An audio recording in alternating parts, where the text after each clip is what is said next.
Hi friends, September 5 ഇന്ന് അധ്യാപക ദിനം. അധ്യാപക ദിനത്തിൻ്റെ പ്രത്യേകതകളെ ചൂണ്ടിക്കാണിക്കുന്ന വീഡിയോ ആണ് ഇത്. എല്ലാവരും ക്ഷമയോടെ കാണുക.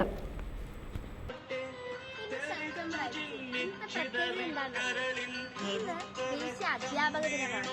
നമ്മളുടെ ഇന്ത്യയിലെ ആദ്യ ഉപരാഷ്ട്രപതി പോരാതെ തന്നെ മികച്ച അധ്യാപകരും ഡോക്ടർ സർവേപ്പള്ളി രാധാകൃഷ്ണന്റെ ജന്മദിനമാണ് നമ്മൾ ദേശീയ അധ്യാപക ദിനമായി ആചരിക്കുന്നത്. എല്ലാ ടീച്ചേഴ്സിനും ഈ ഇന്ത്യയിലുള്ള കേരളത്തിലുള്ള അതായത് എല്ലാ സംസ്ഥാനത്തുമുള്ള എല്ലാ അധ്യാപകർക്കും വേണ്ടിയിട്ടാണ് നമ്മൾ അധ്യാപക ദിനം ആഘോഷിക്കുന്നത്. അതുകൊണ്ട് തന്നെ നമുക്ക് ആദ്യം തന്നെ അവർക്ക് വേണ്ടി നമുക്കൊരു അധ്യാപക ദിനം ആശംസിക്കാം. എൻ്റെ ആദ്യാക്ഷരം കുറിച്ചത് എൻ്റെ അച്ഛനാണ്. പിന്നെ എൻ്റെ ആദ്യ ടീച്ചർ KG ടീച്ചർ എന്ന് പറയുന്നത് പ്രിയ ടീച്ചറാണ്. ടീച്ചർ എന്നെ ഒരുപാട് ഹെൽപ്പ് ചെയ്തിട്ടുണ്ട് പഠിക്കാൻ വേണ്ടിയിട്ട് തന്നെ.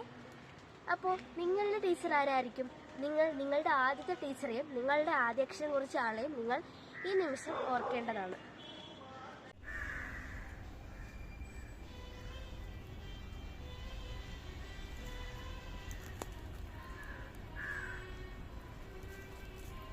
നമ്മളെ ഇരുട്ടിൽ നിന്നും വെളിച്ചത്തിലേക്ക് നയിക്കുന്നത് അധ്യാപകരാണല്ലേ.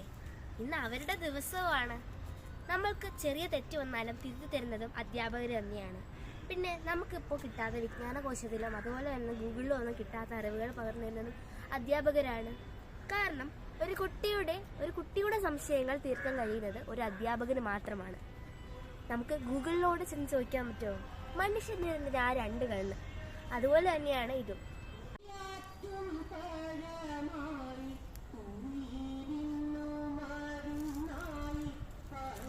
മാതാപിതാ ഗുരുദൈവം എന്ന സങ്കല്പമാണ് നമ്മുടെ ചെറുപ്പം തൊട്ടേ നമ്മളുടെ സംസ്കാരം എന്ന് പറയുന്നത്. ദൈവത്തിനെക്കാട്ടിലും ഉയർന്ന സ്ഥിതിയാണ് നമ്മളുടെ ഗുരുവിനുള്ളത്. അതുകൊണ്ട് നമ്മൾ അധ്യാപകനെ ഏറെ ബഹുമാനിക്കേണ്ടിയിരിക്കുന്നു. ഇതാണ് ഇതിൻ്റെ സാരാംശം. സെപ്റ്റംബർ 5 നമ്മളുടെ അധ്യാപക ദിനം ഇന്ത്യയിൽ ആഘോഷിക്കുന്നതെങ്കിലും ആഗോള അധ്യാപക ദിനം ഒക്ടോബർ 5 ആചരിക്കുന്നത്.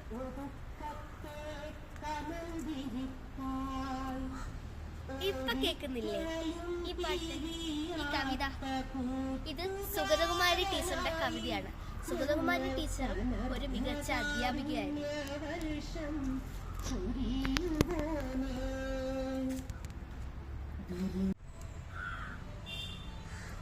യഥാർത്ഥ അധ്യാപകൻ സമൂഹത്തിന്റെ വിളക്കാണ്.